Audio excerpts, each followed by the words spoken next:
कालिदास के प्रकृति चित्रण में आध्यात्मिक सौंदर्य का विकास भी देखने को मिलता है। कालिदास ने किस प्रकार क्रमशः प्रकृति के मार्मिक प्रभाव को हृदयंगम किया था, ये समझने के लिए उनके ग्रंथों का तुलनात्मक अध्ययन करना आवश्यक है। ऋतु संहार का तरुण कवि प्रकृति का प्रेमी है, पर वह कामिनियों का अपेक्षाकृत अधिक प्रेमी है। ऋतु संहार में कामिनी के सौंदर्य, श्रृंगार, विभ्रम, विलास और प्रेम का ही वर्णन प्रधान रूप से पाया जाता है। भिन्न भिन्न ऋतुओं में कामिनियों के मन में उत्पन्न होने वाले विकारों का ही उसमें अधिक वर्णन है। कुमार संभव में प्राकृतिक विभूति और देवी विभूति में साम्य स्थापित किया गया है। प्राकृतिक सौंदर्य के केंद्र हिमालय की पवित्रता की पूर्ति उमा और महेश्वर की तपश्चर्या से होती है। मेघदूत में कवि ने मनुष्य और प्रकृति के बीच तादात्म्य स्थापित करने का अद्भुत प्रयास किया है। पूर्व मेघ में यक्षिणी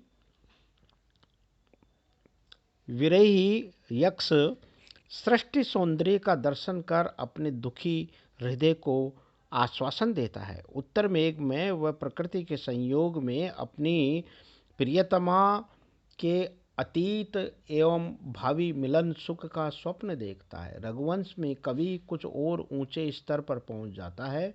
उसमें प्रकृति जीवन का मनुष्य के व्यक्तिगत जीवन से संबंध स्थापित किया गया है।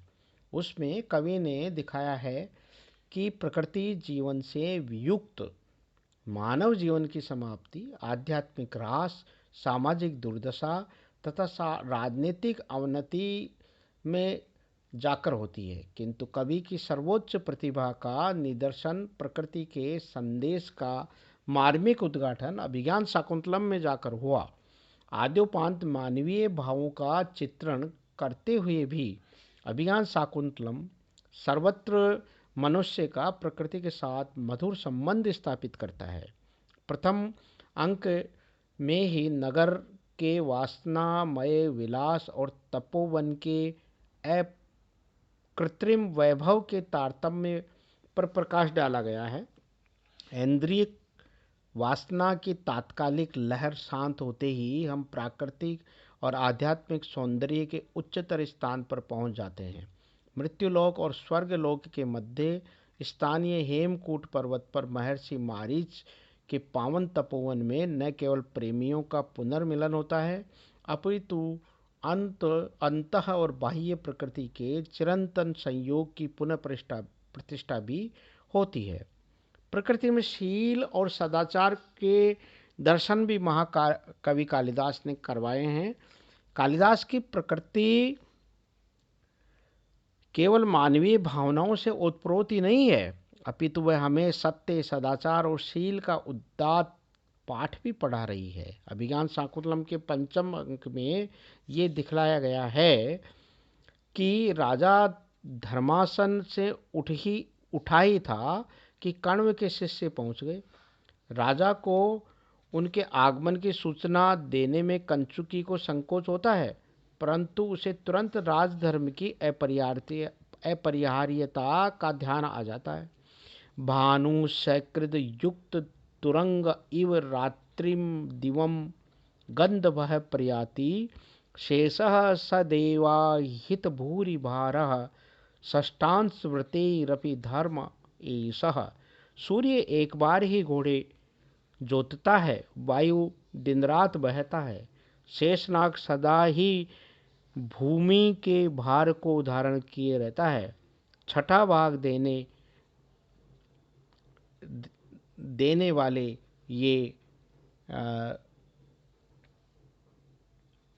प्रजा और छठा भाग लेने वाले राजा का भी यह धर्म है।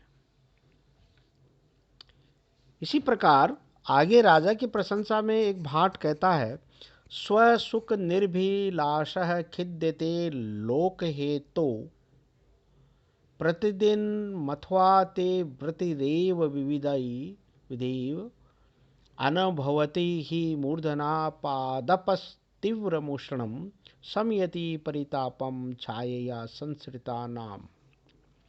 इसी प्रकार आगे राजा की प्रशंसा में, अपने सुख की चाह न करके तुम प्रजा के लिए कष्ट उठा रहे हो, अथवा तुम्हारा तो यह दैनिक व्यापार है। वृक्ष धूप को अपने सिर पर लेता है, परंतु अपनी छाया से आश्रितों के संताप को शांत करता है। कालिदास के काव्यों में प्रकृति चित्रण का एक विशिष्ट स्थान देखने को मिलता है।